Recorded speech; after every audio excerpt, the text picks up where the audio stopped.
आज हम पढ़ेंगे कक्षा 9 हिंदी कोर्स बी की पाठ्य पुस्तक स्पर्श से नज़ीर अकबराबादी जी द्वारा लिखित नज़्म आदमी नामा।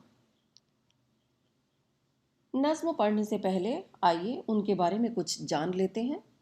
नज़ीर अकबराबादी जी का जन्म सन 1735 में आगरा में और निर्वाण सन 1830 में हुआ। मियाँ नज़ीर राह चलते नज़्में कहने के लिए मशहूर थे। नज़ीर दुनिया के रंग में रंगे हुए एक महाकवि थे। इनकी कविताओं में दुनिया हंसती बोलती जीती जागती चलती फिरती और जीवन का त्योहार मनाती नजर आती है। नज़ीर ऐसे कवि हैं जिन्हें हिंदी और उर्दू दोनों भाषाओं के लोगों ने अपनाया। नज़ीर की कविताएं हमारी राष्ट्रीय एकता की मिसाल हैं, जिनमें कई जातियां, कई प्रदेश, कई भाषाएं और कई परंपराएं होते हुए भी सब में एकता है। यह कवि अपनी रचनाओं में जीवन का उल्लास और सच्चाई उजागर करता है। आइए देखते हैं कि नज्म का केंद्रीय भाव क्या है। आदमी नामा नज्म में मानव के विविध रूपों पर प्रकाश डाला गया है। कवि के अनुसार मानव में अनेक संभावनाएं छिपी हुई हैं। उसकी परिस्थितियां और भाग्य भी भिन्न हैं, जिसके कारण उसे भिन्न भिन्न रूपों में जीवन जीना पड़ता है। बादशाह, वजीर, अमीर भी आदमी ही है और गरीब, भिखारी, फकीर, फाके मस्त भी आदमी ही है। आदमी ही इमाम, नमाजी और धार्मिक मनुष्य है और आदमी ही उनकी जूतियां चुराने जैसा नीच कार्य करता है। संहार करता भी आदमी ही है। रक्षक और करुणावान भी आदमी ही है। अच्छे से अच्छा और बुरे से बुरा काम भी आदमी ही करता है। आइए शुरू करते हैं नज्म आदमी नामा। दुनिया में बादशाह है सो है वह भी आदमी, और मुफलिस और गदा है सो है वो भी आदमी। जरदार बेनवा है सो है वो भी आदमी, नियमत जो खा रहा है सो है वह भी आदमी, टुकड़े चबा रहा है सो है वो भी आदमी। कवि कहता है कि इस संसार में जो भी कार्य होता है उसे करने वाला आदमी ही है। यदि कोई भिखारी है तो वो भी आदमी है। अतः राजा भी और रंक भी आदमी ही है। मालदार भी आदमी है और कमज़ोर भी आदमी ही है। यदि कोई स्वादिष्ट भोजन खा रहा है तो वह भी आदमी ही है, और यदि कोई दीनतावश टुकड़ों पर आश्रित है तो वह भी आदमी ही है। अतः संसार के हर रूप में मनुष्य ही मूल है। मस्जिद भी आदमी ने बनाई है या मियाँ, बनते हैं आदमी ही इमाम और ख़ुद बाखवां, पढ़ते हैं आदमी ही कुरान और नमाजियाँ, और आदमी ही चुराते हैं उनकी जूतियाँ, जो उनको ताड़ता है सो है वो भी आदमी। कवि कहता है कि मस्जिद का निर्माण भी आदमी ने ही किया है। नमाज पढ़ने वाला और कुरान शरीफ के अर्थ भी बताने वाला आदमी ही है, और इन नमाजियों की जूतियाँ चुराने वाला भी कोई और नहीं, आदमी ही है।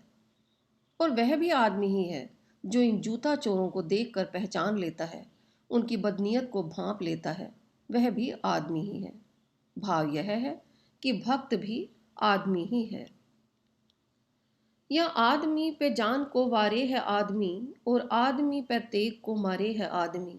पगड़ी भी आदमी की उतारे है आदमी, चिल्ला के पुकारे आदमी को है आदमी, और सुन के दौड़ता है सो है वो भी आदमी। इस संसार में अनेक प्रकार के लोग होते हैं, अच्छे भी बुरे भी। आदमी आदमी के लिए जान तक दे देता है, और दूसरी ओर आदमी आदमी की जान ले भी लेता है।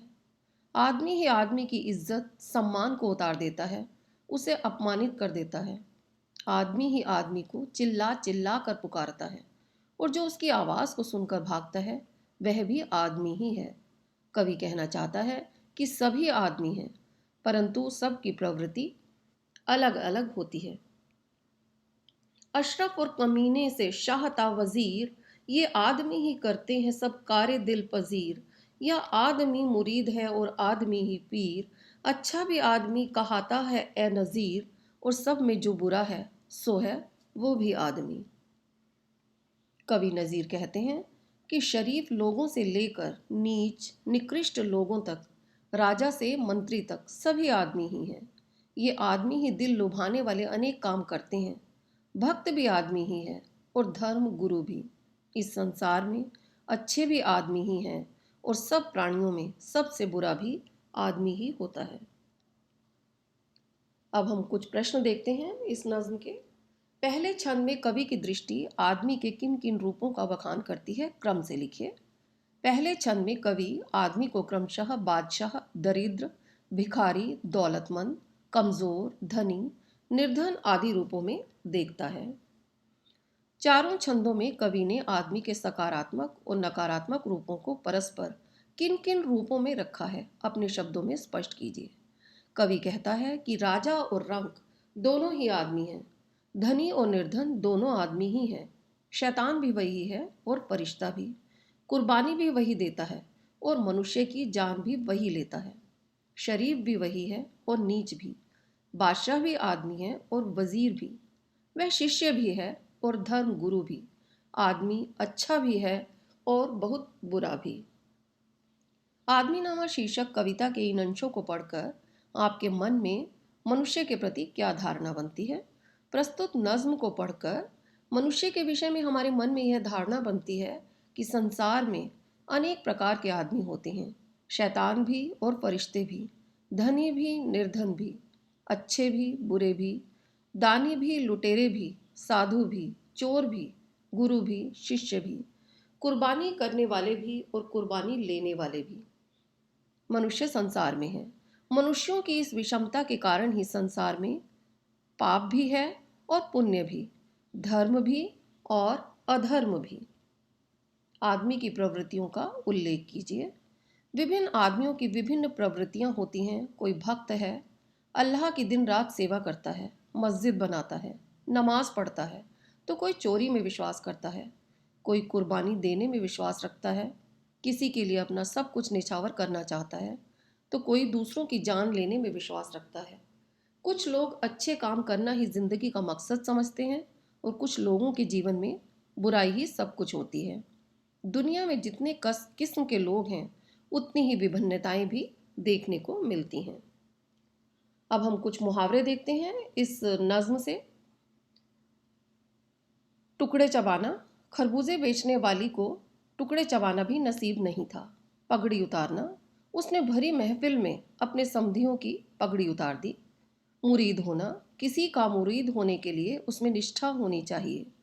जान वारना, देशभक्तों ने अपने देश को आज़ाद देखने के लिए अपनी जान वार दी। तेग मारना, वह तेग मारने में बहुत माहिर है। आदमी नामा का प्रतिपाद्य लिखे। नज़ीर अकबराबादी ने अपनी नज्म आदमी नामा में आदमी को ईश्वर की सर्वोत्कृष्ट रचना बताते हुए उसकी अच्छाइयों, बुराइयों, सीमाओं, संभावनाओं आदि से परिचित कराया है। कवि कहता है कि जितने अच्छे काम संसार में होते हैं वह भी आदमी ही करता है। जितने अच्छे ओहदे हैं उन पर भी आदमी ही आसीन है। किसी की भलाई का काम भी मनुष्य ही करता है। त्याग, बलिदान और भलाई जैसे नेक काम मनुष्य ही कर रहा है। किंतु मनुष्य की प्रकृति का दूसरा पक्ष भी है जो अत्यंत काला है। वह चोरी भी करता है, दूसरों को अपमानित करता है, उसकी जान भी ले लेता है और बुरे से बुरा काम भी आदमी ही करता है। कवि मनुष्य को उसकी असली तस्वीर दिखाना चाहता है ताकि वह संभावनाओं को तलाश कर अपनी प्रतिभा को पहचान कर संसार को और सुंदर बना सके।